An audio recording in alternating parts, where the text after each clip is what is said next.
Desa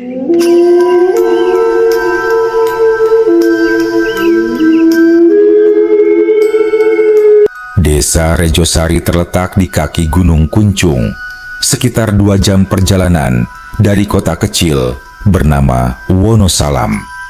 Desa itu terkenal sejuk, sawahnya berundak, dan hutan bambu mengelilingi pemukiman seperti pagar alami. Saat malam, suara serangga dan kodok berpadu dengan desiran angin dari lembah, menciptakan suasana yang menenangkan bagi sebagian orang, tapi juga mencekam bagi yang sering sendirian. Di salah satu rumah panggung kayu yang sudah mulai rapuh, tinggal seorang anak lelaki bernama Rama. Usianya baru 16 tahun, tubuhnya kurus karena jarang makan teratur. Ia tinggal bersama ayahnya, Pak Tarto, dan ibu tirinya, Bu Mirah. Ibunya yang kandungnya meninggal ketika Rama masih duduk di kelas 2 SD, dan sejak itu, kehidupan di rumah itu terasa berat. Bukan karena kemiskinan, meskipun mereka memang hidup pas-pasan, tapi karena dinginnya suasana hati di dalam rumah itu. Bu Mirah dikenal cerewet, bukan hanya kepada Rama, tapi juga kepada tetangga-tetangganya.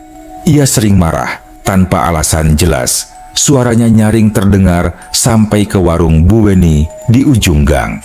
Namun, yang paling sering jadi sasaran kemarahannya tentu saja Rama. "Kamu itu malas. Lihat, ayam belum dikasih makan, padahal matahari sudah tinggi." Begitu kata Bu Mirah hampir setiap pagi. Rama hanya diam. Ia sudah terbiasa. Kadang menjawab, malah memperpanjang masalah. Ayahnya jarang membela, bukan karena tidak sayang, tapi karena tak berani menentang istrinya. Pak Tarto lebih sering memilih diam dan pergi ke ladang sejak subuh, membiarkan Rama menghadapi kemarahan sendirian. Suatu sore di bulan Agustus, ketika matahari hampir tenggelam di balik bukit, Rama duduk di pematang sawah dekat hutan bambu. Di sana, tempat favoritnya melarikan diri dari rumah. Dari titik itu, ia bisa melihat lembah yang diselimuti kabut tipis dan mendengar gemericik air irigasi. Sering ia berlama-lama di situ sampai langit benar-benar gelap. Tetangga yang lewat pun sudah hafal kebiasaannya.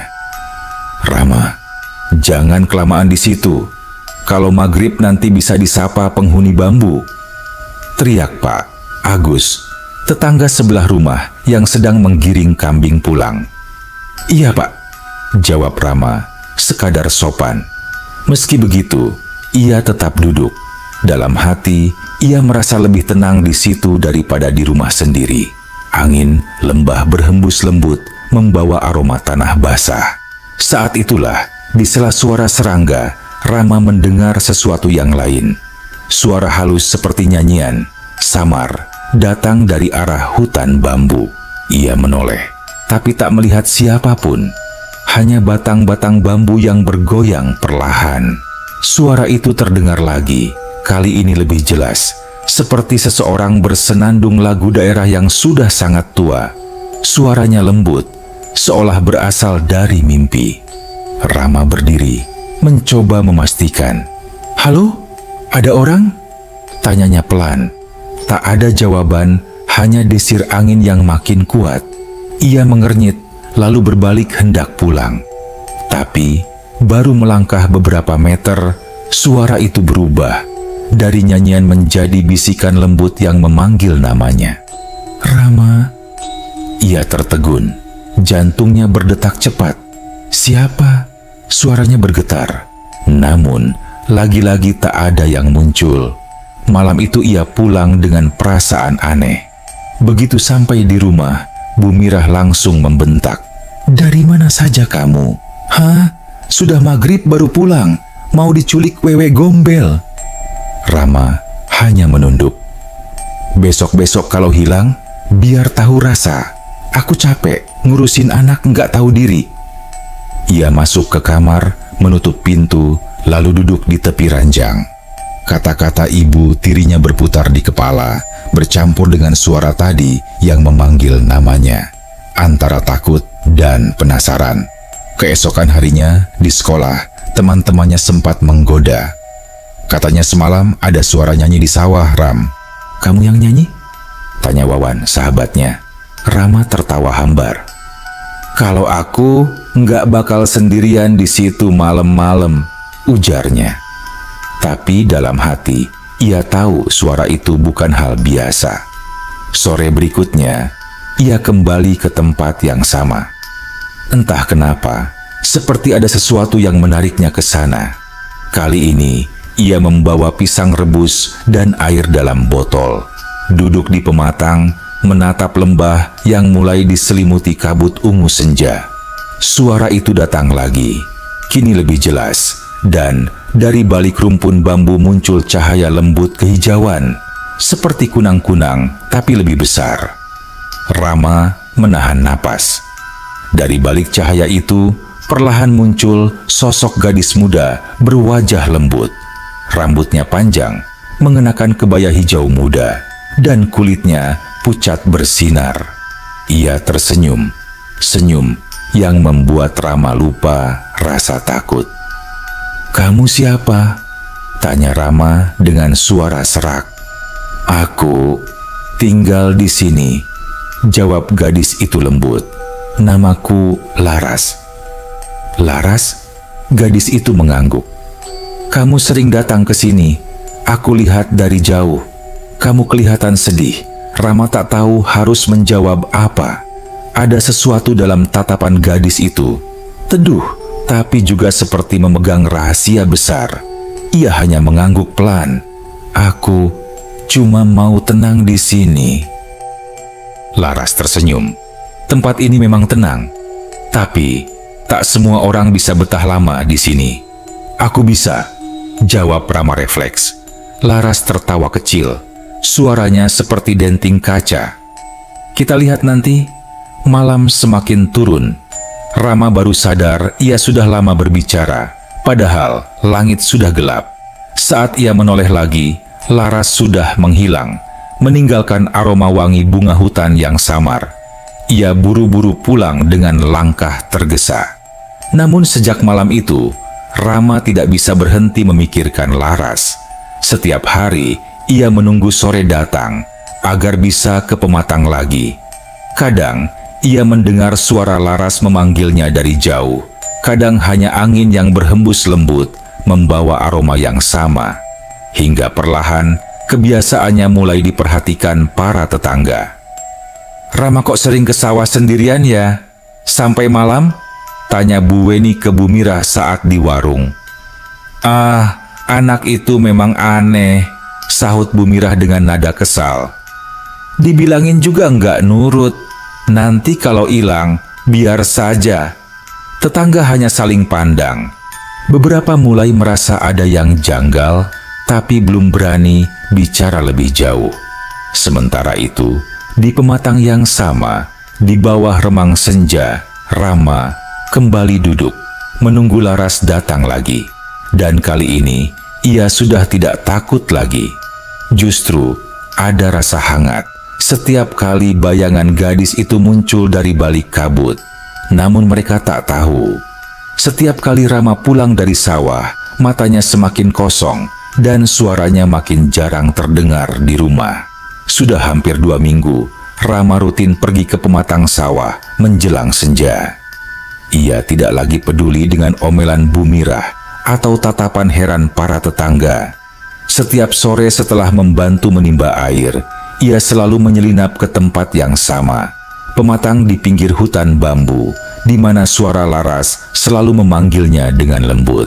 Awalnya, Pak Agus, tetangga sebelah yang rumahnya berjarak hanya 1 pagar bambu, sempat mengingatkan, "Ram, sore-sore itu jangan sendirian ke sawah terus.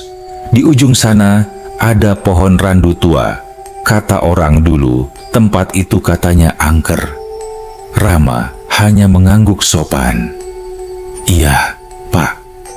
Tapi di dalam hati, ia tidak takut sama sekali. Seolah setiap kata angker itu justru memanggilnya untuk datang. Malam-malam di desa Rejosari selalu terasa panjang. Apalagi bagi Rama, yang mulai sulit tidur. Di dalam kamar, ia sering mendengar suara langkah pelan di luar jendela. Kadang suara itu berhenti tepat di depan bilik, lalu terdengar hembusan napas halus, seperti seseorang sedang memperhatikan dari luar. Ia berusaha menenangkan diri, berpikir mungkin hanya suara ranting bambu tertiup angin. Tapi hatinya tahu, itu bukan sekadar angin. Suatu malam, saat angin berdesir kencang dan bulan separuh menggantung di langit, Rama mendengar suara lirih memanggil namanya. Rama. Ia duduk tegak. Suara itu lembut, sama seperti di sawah. Ia membuka jendela pelan-pelan. Di kejauhan, di antara gelapnya pekarangan, ia melihat cahaya hijau kecil melayang-layang, lalu berhenti di dekat pohon randu besar di ujung ladang. Rasa takutnya justru bercampur dengan rindu aneh. Ia mengenakan sandal, keluar tanpa suara, dan berjalan menuju arah cahaya itu. Begitu sampai di dekat pohon randu, angin seakan berhenti. Tidak ada suara jangkrik, tidak ada kodok, hanya sunyi yang berat. Cahaya itu kini berdiri tegak di depan batang pohon, berubah menjadi siluet seorang gadis. Laras, panggil Rama pelan. Sosok itu berputar. Laras menatapnya dengan senyum lembut, sama seperti dulu. Kamu datang, katanya. Kenapa kamu di sini? Tanya Rama. Aku ingin lihat kamu. Kamu sedih kalau di rumah. Rama hanya bisa diam. Ada sesuatu di mata Laras yang menenangkan, tapi juga menyedihkan. Gadis itu mendekat, wangi bunga liar yang samar tercium. Kalau di rumah, kamu nggak bahagia. Kamu bisa ikut aku, ucapnya lirih. Rama menatapnya lama. Ikut kemana? Laras tersenyum samar. Ke tempat yang lebih tenang, nggak ada yang marah. Nggak ada yang menyakitimu. Ucapan itu menancap di benak Rama. Ia pulang malam itu dengan hati yang campur aduk.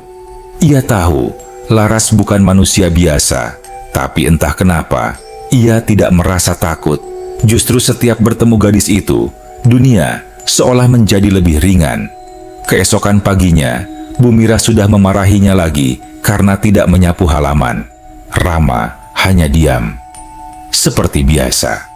Tapi kali ini, di matanya ada sesuatu yang berbeda. Semacam ketenangan aneh, seperti orang yang sudah menemukan tempat pelariannya sendiri. Sore harinya, tetangga-tetangga mulai memperhatikan perubahan Rama. Ia sering melamun, senyum sendiri, bahkan pernah terlihat bicara pelan di sawah padahal tak ada siapa-siapa. Pak Agus, anak itu kenapa ya? Kemarin saya lihat dia duduk di pinggir bambu sambil ngomong sendiri, kata Bu Weni di warung. Pak Agus menghela napas. Saya juga heran, Bu. Tapi mungkin anak itu stres. Di rumah sering dimarahikan. Ya, bisa jadi. Tapi saya takut jangan-jangan dia ketemu sesuatu, bisik Bu Weni sambil melirik ke arah jalan setapak menuju sawah. Sesuatunya itu maksudnya... Bu Weni menunduk. Bunian. Di bawah pohon randu, dulu pernah ada yang hilang beberapa hari. Waktu balik, katanya dibawa perempuan cantik yang bukan manusia. Pak Agus hanya menggeleng pelan. Jangan asal ngomong, Bu. Tapi ya, kalau benar, bahaya juga. Malam itu, Bu Mira menunggu Rama pulang. Waktu sudah lewat Isya, tapi anak itu belum kelihatan. Ayahnya, Pak Tarto, baru pulang dari ladang dan langsung cemas. Biasanya jam segini udah di rumah, katanya. Aku udah bilangin dari dulu, anak itu bandel. Dibilang, jangan ke sawah malam-malam, malah ngeyel. Pak Tarto menyalakan senter dan bergegas keluar. Pak Agus yang mendengar keributan itu ikut membantu. Mereka menyusuri pematang sawah, hanya diterangi cahaya lampu senter dan sinar bulan yang samar. Angin malam membuat daun padi bergoyang pelan, seperti ada sesuatu yang bersembunyi di antara batangnya. "Rama!" teriak Pak Tarto beberapa kali. Tak ada jawaban. Mereka terus berjalan hingga sampai di dekat pohon randu. Di situ, mereka menemukan sandal Rama tergeletak rapi di tanah yang lembab. Tak jauh dari situ, tanahnya terlihat basah seperti baru diinjak, tapi jejaknya hilang mendadak seolah menguap. "Loh, ini kemana anakmu?" tanya Pak Agus sambil menyorotkan senter ke sekitar. Pak Tarto terdiam, wajahnya pucat. Ia menelan ludah. Dia nggak mungkin pulang lewat arah lain.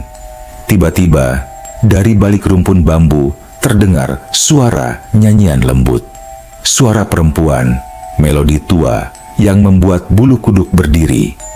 Pak Agus spontan mematikan senter, menahan napas.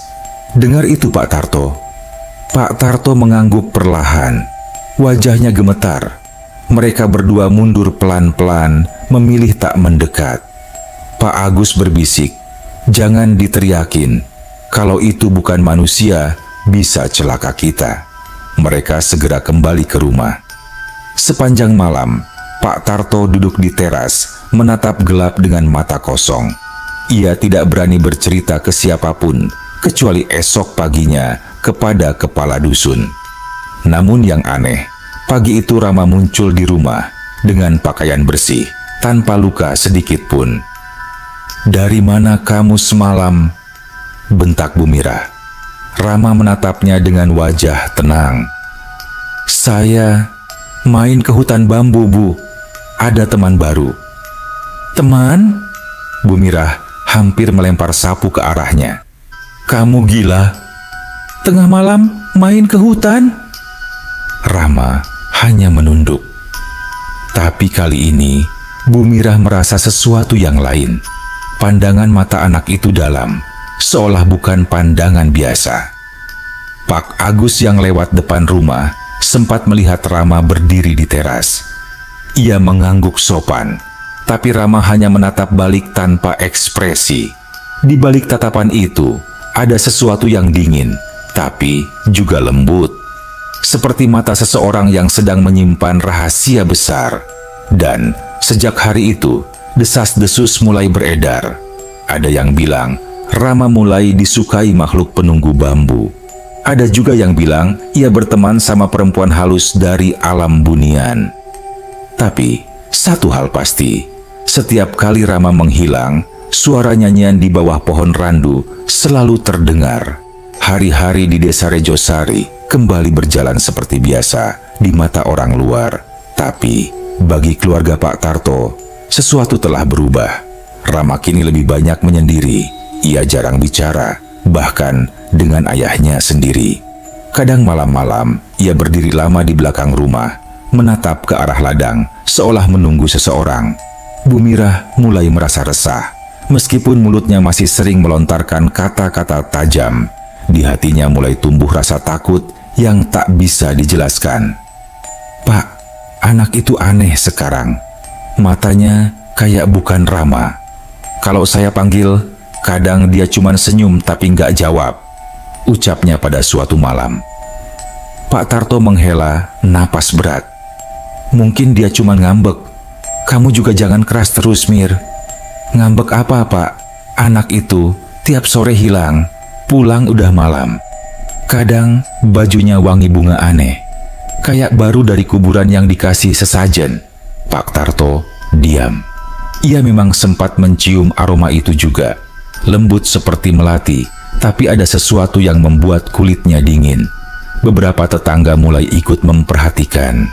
Pak Agus yang sering melihat Rama di sawah mencoba bicara baik-baik. Suatu sore ia menghampiri Rama yang sedang duduk di pematang, menatap kabut yang turun perlahan dari hutan bambu. "Rama," sapanya pelan, Rama menoleh, tersenyum tipis. "Pak Agus, kamu sering kesini, ya? Sendirian terus?" Rama mengangguk. "Iya Pak, di sini enak. Tenang." "Tenang? Iya, tapi kamu harus tahu, nggak semua yang tenang itu aman." Rama menatap ke arah bambu yang bergoyang pelan. "Saya tahu Pak, tapi saya nggak sendiri." Pak Agus mengerutkan dahi. "Maksudmu?" Rama hanya tersenyum, lalu berdiri. "Saya dijaga." Ucapan itu membuat Pak Agus merinding tanpa tahu kenapa. Ia menatap Rama berjalan perlahan ke arah hutan, dan entah kenapa, sosok anak itu tampak seolah menghilang di antara kabut sebelum benar-benar mencapai tepi bambu. Malamnya, Bu Mirah kembali memarahi Rama karena lupa menimba air. Namun kali ini berbeda. Rama hanya berdiri di depan ibunya, menatap tanpa emosi, lalu berkata pelan, "Bu, kenapa ibu nggak pernah sayang sama Rama?" Pertanyaan itu menghentikan Bu Mirah seketika. "Jangan ngomong aneh-aneh. Saya ini udah ngurus kamu dari kecil." "Tapi ibu nggak pernah tersenyum ke Rama," ucapnya datar.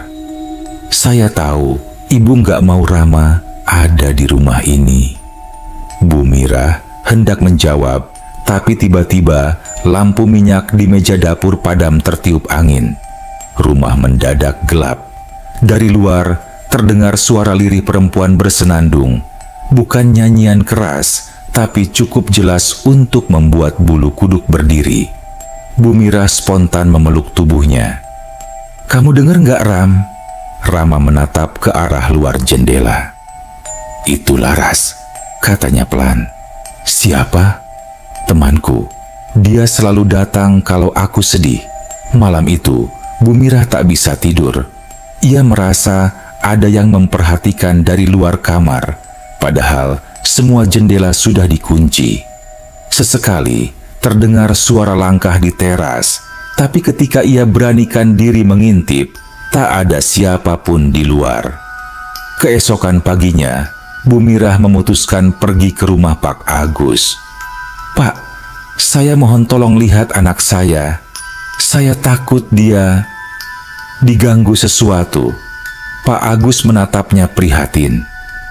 "Saya juga merasa begitu, Bu. Saya lihat Rama beberapa kali ke pohon randu itu, sendirian. Kadang dia bicara seperti lagi ngobrol sama orang." "Aduh, Gusti." Bu Mirah menutup mulutnya. "Kalau gitu harus diapain, Pak?" "Sebaiknya panggil Pak Lurah dulu, biar nanti minta bantuan Pak Kiai Harun. Beliau ngerti soal hal-hal begitu." Bu Mirah mengangguk, tapi belum sempat melangkah, seseorang datang berlari ke arah mereka. Anak kecil tetangga membawa kabar. "Bu, Pak Agus, Rama tadi pagi ke hutan bambu. Bawa tas." Bu Mirah tersentak. "Bawa tas?" "Iya, Bu. Saya lihat sendiri. Katanya mau pergi jauh." Tanpa pikir panjang, Bu Mirah dan Pak Agus berlari ke arah sawah. Udara masih lembab. Kabut pagi belum sepenuhnya terangkat. Di tepi ladang, mereka menemukan bekas langkah kaki Rama yang menuju hutan. Namun, begitu sampai di bawah pohon randu, jejak itu berhenti. Habis begitu saja di tanah yang masih basah. Pak Agus berjongkok, memeriksa tanah. Ini aneh, seperti jejaknya lenyap di sini. Bu Mirah menatap sekeliling dengan mata berlinang. "Rama!" teriaknya. Suaranya pecah, tapi tak ada jawaban. Hanya angin yang berhembus dingin melewati selabatang bambu. Dari dalam hutan, samar-samar terdengar suara perempuan tertawa kecil. Bukan tawa jahat, tapi lembut, menenangkan sekaligus menakutkan. Bu Mirah mundur beberapa langkah, wajahnya pucat pasi. Pak Agus menggenggam lengan Bu Mirah. "Jangan teriak lagi, Bu. Kita pulang dulu. Nanti saya bantu lapor ke Pak Lurah."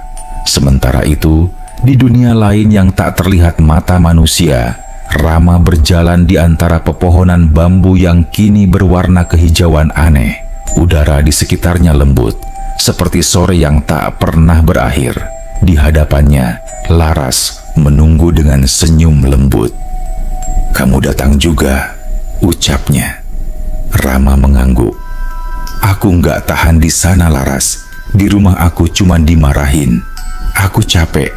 Laras mengulurkan tangannya. "Kalau begitu, ikut aku. Di tempatku nggak ada marah, nggak ada tangisan." Rama ragu sejenak, tapi akhirnya menggenggam tangan itu. Begitu jarinya menyentuh tangan Laras, cahaya hijau lembut menyelimuti sekeliling mereka. Hutan bambu perlahan berubah, batangnya tampak berkilau, suara angin berganti menjadi dentingan gamelan halus. Ia merasa tubuhnya ringan, seolah berjalan tapi tak menapak tanah. Mereka menyeberang ke suatu tempat yang serupa, tapi berbeda. Sawah masih ada, hutan masih tampak, tapi langitnya berwarna keemasan seperti senja yang tak pernah padam. Di kejauhan terdengar suara orang tertawa, tapi ketika Rama mencari sumbernya, tak satu pun wajah yang ia kenal. "Selamat datang di dunia kami," bisik Laras. "Di sini kamu bisa tinggal kalau mau, tapi ada syaratnya. Kamu tak boleh rindu pada dunia lamamu." Rama menatap wajah Laras lama-lama.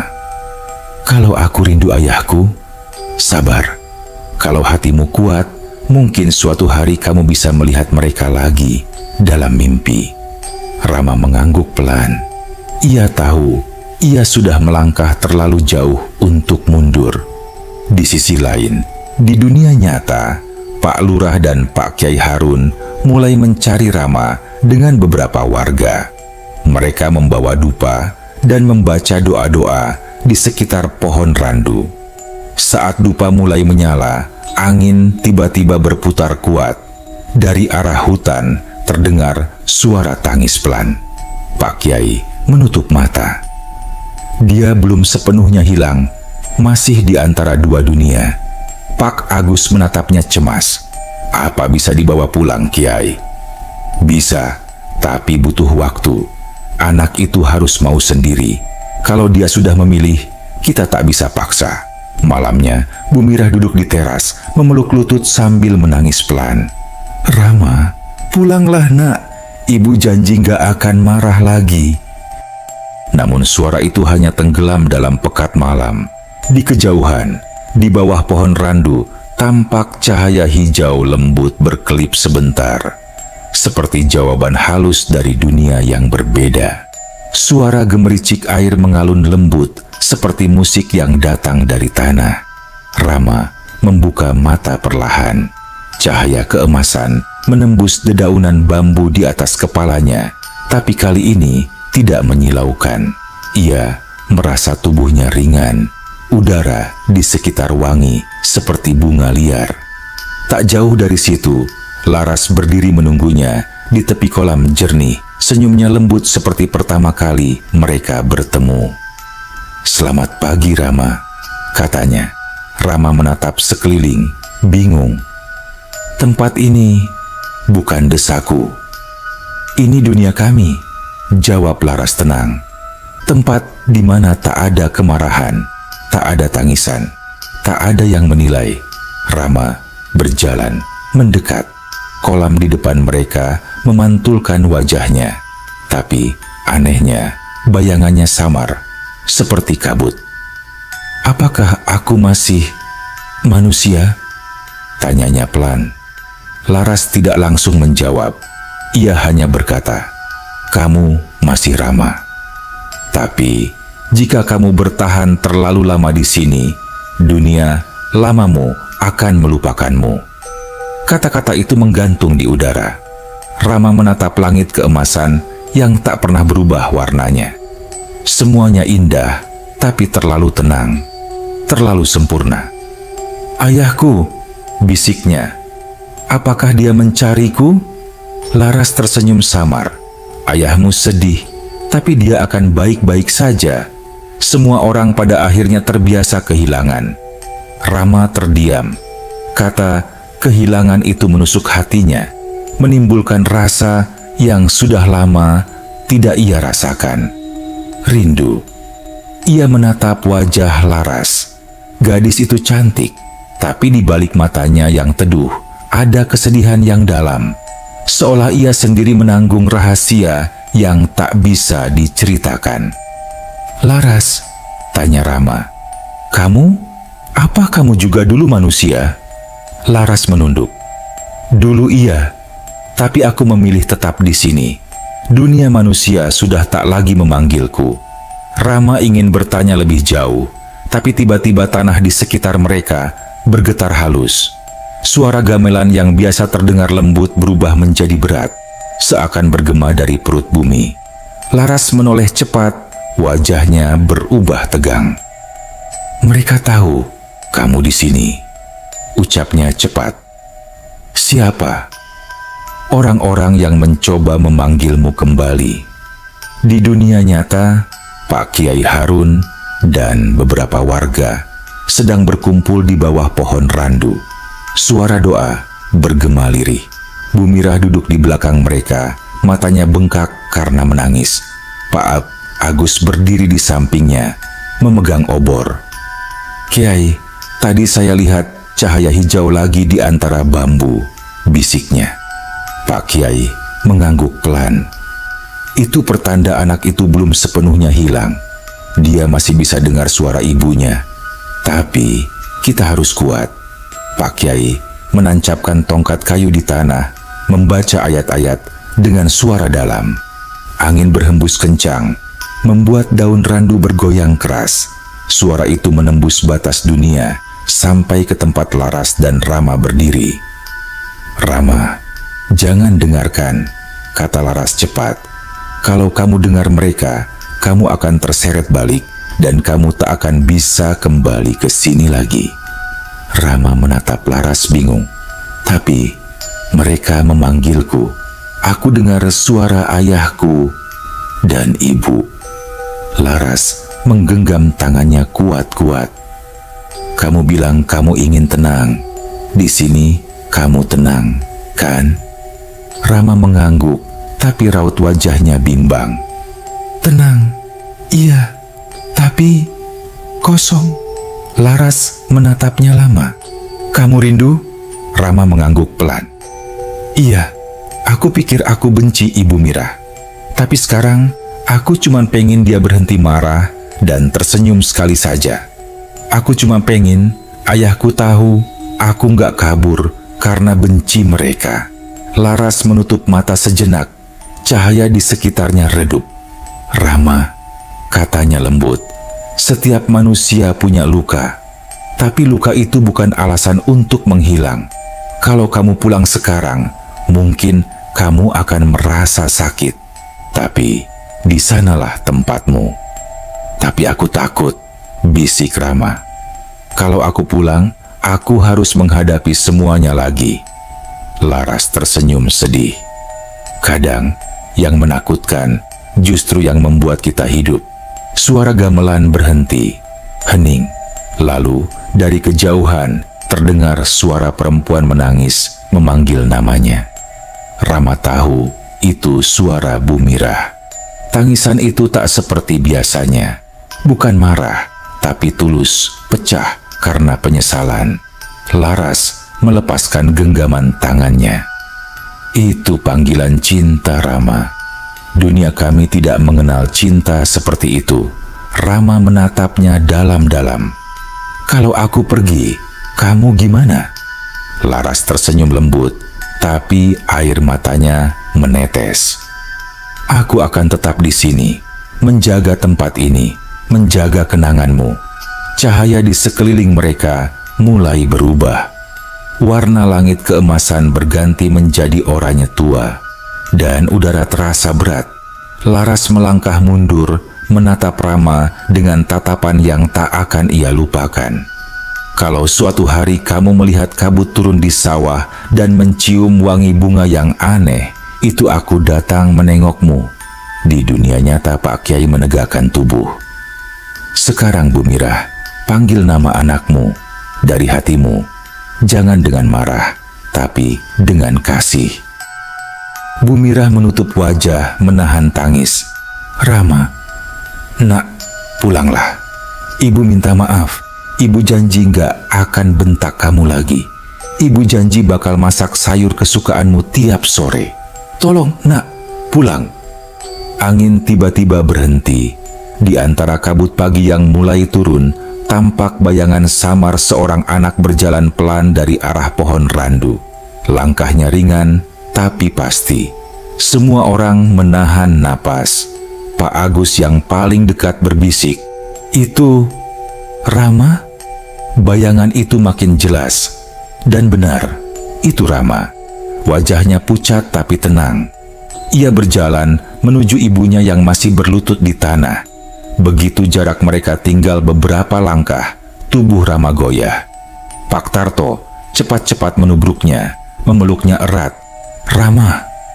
"Ya Allah!" "Nak!" Rama membuka mata perlahan, menatap mereka dengan pandangan kosong sejenak, lalu tersenyum lemah. "Ayah, Ibu." Bu Mirah menangis terseduh-seduh. "Maafin Ibu, nak. Ibu salah." Rama hanya menggeleng pelan. "Aku tahu, Bu. Aku juga salah. Aku pengen pulang." Pak Kiai berdoa pelan. Alhamdulillah, dia kembali. Sejak malam itu, kehidupan di rumah Pak Tarto perlahan mulai tenang kembali. Rama sudah pulang, tubuhnya sehat, dan ia mulai membantu ayahnya di ladang lagi. Bu Mirah benar-benar berubah. Tidak lagi membentak, tidak lagi mengomel. Setiap pagi ia menyiapkan sarapan dan tersenyum walau kecil. Namun, ketenangan itu ternyata hanya di permukaan. Sejak Rama kembali, ada hal-hal aneh yang mulai terjadi. Setiap malam, angin dari arah hutan bambu berhembus, membawa aroma bunga liar yang sama. Wangi yang pernah menempel di baju Rama dulu. Kadang di jendela kamar terdengar suara lembut bersenandung, hanya terdengar oleh Rama sendiri. Ia tahu, itu Laras. Suatu malam, ia terbangun karena mendengar langkah kaki di teras. Ia bangun perlahan, membuka pintu, dan di bawah sinar bulan, ia melihat Laras berdiri di depan pagar bambu. "Laras," suaranya serak, setengah antara mimpi dan sadar. Gadis itu tersenyum lembut. "Kamu sudah pulang," katanya. "Iya, aku kangen kamu." "Aku juga," jawabnya pelan. "Tapi kamu sudah memilih. Kamu milik dunia manusia." Rama melangkah mendekat, tapi Laras menggeleng. "Jangan dekat-dekat, batasnya tipis. Kalau kamu menyentuhku lagi, kamu mungkin tak bisa kembali ke rumahmu." Rama menatapnya dalam, hatinya bergetar. "Kamu datang kenapa?" "Untuk pamit," bisik Laras. "Dunia kami sedang berubah. Para penjaga tahu aku membawamu dulu. Mereka marah. Mereka ingin menjemputmu kembali." "Maksudmu, mereka akan datang?" Laras menunduk. "Malam ini." Rama menelan ludah. "Aku gak mau pergi. Aku mau di sini." Laras tersenyum getir. "Aku akan mencoba melindungimu. Tapi kalau mereka datang, kamu harus kuat. Jangan pernah panggil namaku, apapun yang terjadi. Kalau kamu memanggilku, mereka akan tahu di mana kamu." Malam itu, angin berubah aneh. Suaranya seperti seruling panjang, lirih tapi menusuk.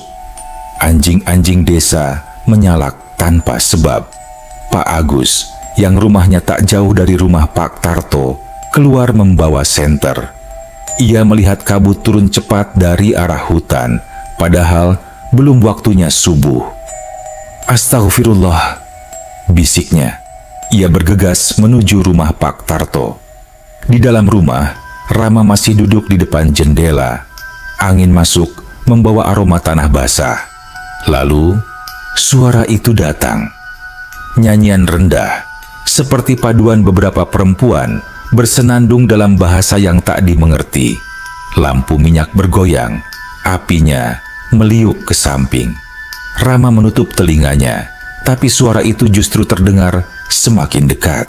Dari arah luar, Pak Agus memanggil, "Pak Tarto, buka pintunya. Ada kabut aneh datang." Pak Tarto cepat-cepat membuka. Kabut itu sudah menembus pagar bambu dan merayap ke halaman seperti kabut hidup. Dari dalamnya terdengar suara langkah-langkah lembut. Bu Mirah menjerit, "Ya Allah, apa itu?" Pak Kiai Harun yang sudah datang lebih dulu untuk berjaga, segera mengangkat tongkatnya. "Semua masuk, baca ayat kursi," perintahnya.